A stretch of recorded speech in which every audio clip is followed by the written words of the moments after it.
Oh, yeah. There it Hey is. guys. Holla. Holla. We're back. You're talking about Easter. Yes. Easter learning activities. These are stuff for my site this week. So, yay. Fun stuff. All right. Here we go, friends. Another episode. Hey, we're on episode 49. And today we're talking about Easter or springtime learning activities that you can do with your kids. And we have 6 ideas, fun ideas that you can do or not do. Yeah. If you want. No pressure at all. Yeah. But sometimes it's fun to change things up in your learning activities and do something seasonal. So how do you do Easter at your house? Are you guys Easter bunny people? We do not celebrate the Easter bunny. We celebrate Easter Christ-centered. We focus it on Christ and the true meaning of Easter. We do that with Christmas. I think we talked about that at Christmas time too. We don't do Santa. We don't do the Easter bunny. We don't do the tooth fairy. I'm just not into that. Yeah. I like mentally, well, there are a few reasons, but the idea sounds exhausting to me to have to do these things. Yeah. I don't remember if I shared this story or not, but the reason we started with Easter was my oldest when he was 3. I think I shared this story. I think you did share this But it's story. so funny. I'm going to share it again. He was 3 and he was asking us about Easter and trying to figure it out. He was like, so there's this bunny that comes and puts eggs in our yard. I'm like, yeah. And he just starts laughing and he's like, that doesn't make any sense, Mom. And I was like, well, you're right. It doesn't. I just lost it. And my mom and my sister were there too. And we were just laughing so hard at his logical mind. Yeah. And so that was kind of the point that all of that stopped for us. And I was like, it doesn't work for him or me. Yeah. And it's way easier to not. And I just like to focus on the true meaning of these holidays instead of the made up fictitious ones. There's my son was way into listening to Jim Gaffigan, the comedian, and he has a funny skit about the Easter bunny. Like, bunny and eggs, like, that doesn't even... I know, it doesn't even make bunnies sense. don't lay eggs, so it's the whole thing. Well, if you know the history and the pagan history of it, they're symbolic things. But it's a German tradition, isn't it? I thought it was a Germanic base. Maybe. I don't know. I can't remember, but rebirth. Like, rebirth. Yeah. Basically. Anyway, so we don't try do to either. keep everything focused at our house on Christ during Easter. I still do an Easter basket for my kids. Oh, do you? I do. Yeah. And we just have, it's a fun day. It's a fun holiday. We will often do Easter egg hunts even still, but more with cousins. We'll have like a big... So you do all the activities, but not necessarily like... But I don't say the Easter bunny came. Yeah. It's just... Well, I always tell my kids, so I don't, like I've talked before, I'm not a big gifter. And so the idea just to have to go and find things that everybody likes. And we keep it pretty simple. But I don't like candy in my house either. That's true. You guys aren't candy eaters. Then, and I don't want the grass from the Easter baskets everywhere. That stuff is everywhere. The worst, and it takes a month to clean it all up. And so I just tell my kids, like, if I do something, awesome. If I don't, awesome. Like, there are no expectations from me. So if I do something, it's just like an added bonus. I'd always love to do matching dresses. Oh, and we do ties. get a new Easter dress for the girls and usually a tie for the boys. But I always think of it like a few days before Easter, so... And everything's sold out? Yeah, or like it's going to be shipped after Easter. Yeah, that's funny. So here are a few fun activities you can do. My first one, and this is one of my most popular at this time of year posts, and it's Easter resurrection eggs. So this kind of takes a combination of the Easter bunny egg stuff and then the true resurrection story and puts them together. But what I've done is I've created a little set, and you may have seen this around, we've been doing this for, I don't know, probably 12 years or so. As long as I can remember, I've done this with my kids. But it's a set of 12 eggs, and you just keep them in a little egg carton. And each egg has a scripture and then a little symbol representing that scripture. Telling the story of Christ's resurrection. That's awesome. And so it's a really fun little thing that we do as a family just before Easter or on Easter, depending on how our lives go, but to help us teach our kids the Easter story. And so they're just all the New Testament stories. I'm pretty sure they're all from Matthew, if I can remember correctly. But the first one, for example, it's Matthew 26:39. And the scripture says, "And he went a little farther and fell on his face and prayed, saying, O my Father, if it be possible, let this cup pass from me. Nevertheless, not as I will, but as thou wilt." And then inside there's a little tiny plastic cup that can represent either the sacrament or his cup or his burden that he's carrying at that time.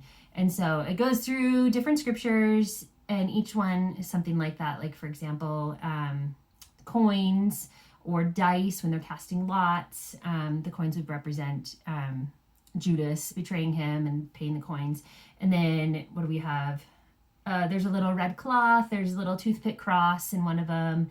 And then some other objects like that. Bar of soap in one of them and just different things. Yeah. And then the final egg, number 12, is Matthew 28:6. And it says, he is not here, for he is risen.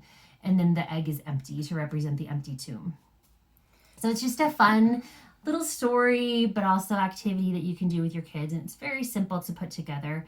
And I can show you, or I show you in my post, the different objects and how you can put them together and what you need for each one. And they're all just simple little things that you can create for your kids. Yeah. And so do you do this like as a countdown, or do you do it all in one day? No, we don't, but that would be a fun way. You could do it like kind of Advent style, where you open one each day, but we just do it all together. Sometimes I'll hide the little eggs and they collect them in a basket, and then I number the eggs on the outside so they know which one we open first. And sometimes I just pull out, we have them in a little carton, just an old egg carton that I saved, and just open it, and we go through them and just go around the room and each open one and read the scripture. We've done it a couple different ways. Yeah. I've taken these to my church class as well and done it with classes I've taught on Sunday, the Sunday school classes I've taught. And it's always just all ages even really like it. My older kids even think it's neat. So it's a good like multi-age and that's awesome. Simple, not too crafty, not too hard, but just a great way to a few supplies and then you're good. Yeah, and it's a great way to just focus on the true Easter story, the most important part of Easter. Yeah. Just a little recommendation. I do have a post about this, but this is just a book that I love. It's called Christ-Centered Easter by Janet and Joe Hales, and it's a daily devotional activity that leading up to Easter. I can't remember. I think it's a full month. It's been a little while since I've used it, but I'm pretty sure it's a full month. But it has crafts and hymns and scriptures and different things like that you can read and do together as a family to really get you centered on Christ through the month of Easter. And I did this a lot with my older two when they were young. We did it a couple of years in a row, and they really loved it. I think there's like a Palm Sunday little branch that you make and, different things like that. And so that's a really fun resource that you can use if you're looking for something to really keep it centered on Christ. And if you're like me and didn't know when Easter was this year, it's April 12th. Thank you for looking that up. Yeah. I always don't know. Well, I knew it was April, but I couldn't remember. Yes. Somebody told me it's after like the first full moon, after Passover or something. Oh, okay. Like there is a rhyme and a reason to it. Full moon and is Passover. When's Passover then? Well, not Passover. Good Friday or something. Good Friday. After Good Friday. Yeah. Definitely. Okay. Anyway, good to know. We'll have this up before then. Yeah. Hopefully. The next idea I have, this is just purely a fun little crafty activity, but it's called Easter egg pom-pom poppers. So you know those little fuzzy pom-pom balls? That's what I'm talking about. So what I did is I actually saw one of these. I think it was at the dollar store. Okay. And there was this little Easter egg, I think it was a bubble blower, where it was an egg shape and you could blow through it and it would make bubbles. And I was like, oh, cute. I wonder if I could make something. And so I came up with this is our little cheap version. But what it is, it doesn't blow bubbles, it blows the pom-poms. But you take an Easter egg and you just drill a little tiny hole through the bottom and stick a bendy straw in it. Okay. That's it. And then you put the little pom-poms in it and you can blow them and they just pop and blow all over, and my kids love it. It's fun. Yeah. Really easy to make and really fun. And you could turn it into a science lesson, see how heavy of things you can blow or how far they can blow or things like that if you wanted to. Look or at just you. Play. You're such a resource. Anything can be a lesson. Anything can be a lesson. Do a feather, a pom-pom, a real marshmallows. That's another thing you could hard boil an egg and see if you can blow Don't do that. That's gross. If you try to blow it, but if you're outside, so like you're not blowing it in the house and it explodes. See your lung capacity. I know my watch tells me my lung capacity. Always. That's funny. Yeah, that's another great idea. Try it that way. Yeah. I'll come to your house and do it. Yeah. So both of those two activities, I have videos for also on my YouTube channel. So if you want to visualize them, I'll give you the links to that as well. But they're in my posts also, the videos. So you can see it either way.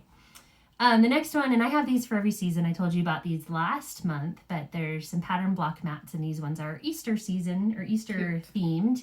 And it's also kind of a mix of like springy stuff and real Easter stuff. Like there's a cross, but then there's also a bunny and a basket, and there's chicks and eggs. So there's a few different pictures in there that you can use to build with those fun little shapes.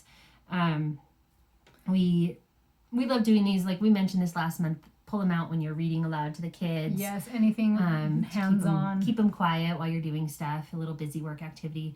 But also it's good for the little ones trying to learn their shapes and just helping them recognize shapes and patterns. So, that's cute. Yeah, those are fun. I have some Easter egg math puzzles on my site. This is a printable. And there's 2 different levels. One is just like number recognition, where it has like a tally, a number, and... So it's like preschool age? Like preschool age. Okay. Yeah, so like the number word, I guess maybe not preschool if it's the number word, and then the tally, so maybe more like kindergarten, first grade. Okay. So they're matching those up.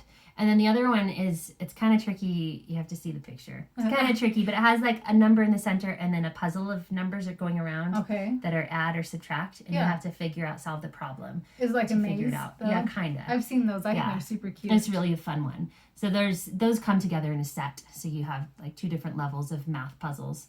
You know, it's funny. I can get my kids, if I make math a game or something like that, like, okay, nobody has to do their math today, but we're just going to play this little game instead. They get so excited. Yeah. I know. When I give my kids a day off from their regular math and do something like this, it is the best day ever for them. We don't have to do math. They okay, we'll play so this game. Cool. So this is a really fun, tricky way to get your kids doing math, and they think they're not. Well, and even if you have a kid who's like, I hate math, and you're like, that's fine, we'll just play this game instead. That's how this started for me, honestly. I laugh at that I have a math book published. Math was not my favorite subject. But my kids were struggling with enjoying math also. And so that's where a lot of these things for me started, because I was trying to find enjoyment in it for them. Yeah. And help them get over this hatred that they had of math. And so I started just making all these kinds of things that would just, okay, we're going to take a break from the normal stuff and just do something fun to practice. Like, for instance, this morning before I came to record, my son, he's 9, and he was doing his math on the computer, and it was 7 times 8 he had to do. And he was crying. And he was like, I don't have my math facts, my memories, I don't have them memorized. It's like, I hate it, I can't do it, I don't have this memorized. I was like, okay, then we're going to just pause for a minute, and we're going to work on getting those memorized, and what's a fun way we can do that? So we're coming up with some little games or some apps or different things that he could do to just really drill down his multiplication facts so that he felt comfortable and could work through those and not sneak and pull out a calculator, which is what he was trying to do. And so, anytime that you can just pull them away from the regular routine and change it up a little and just put some enjoyment in it, it really just makes a huge difference for them. Well, it's like this gives this attitude also of school's fun. Yeah. And so just like with the holiday stuff, adding in these different little variations, like, okay, we're not going to do math all week of Easter. Mm-hmm. We're going to do like these little puzzles instead. Yeah, and it's like, oh yeah, we'll just play games. And then the next month it's like, we're not going to do math this week either. We're going to play this game. And so it gives them this perspective, like school is fun, school is amazing, and then you can start like staying meatier and meatier, but the games work, so I mean you don't need to pull them away. And it's in a fun way where they don't feel like they're learning so much. Yeah. And along with that, here's another little fun math activity. This is for littler kids, but it's so fun. It's called the bunny hop number line. So this we took outside, and I drew a big number line on our driveway. And I was doing it I'm trying to remember what age my kids were when I did this. It was a couple years ago. But I did like the numbers 1 through 30. And so they were trying to recognize and learn the numbers 1 through 30. And then I have a little set of printable dice. Oh. And one has numbers and one has plus or minus on it. Oh, cute. And so they roll the dice, and they have to either add or subtract that number from where they are. And they're hopping along the number line that we drew. And so it's a little addition, subtraction, a little number recognition. You could even change that to timesing. You could do multiplication if you have kids a little older. Yeah, dividing would be interesting. It would be a little trickier there, but you could definitely do multiplication. But I was doing this with my daughter, who was probably 3 at the time, and she was still kind of learning to recognize all the numbers and count that high. And so it was really fun for her to see, oh, I can count to 30, and hopping along and doing her little counting. So yeah, you can change the age span on that depending on the level of your kids. But it was so fun, and they just loved it. I need to pull that one out again.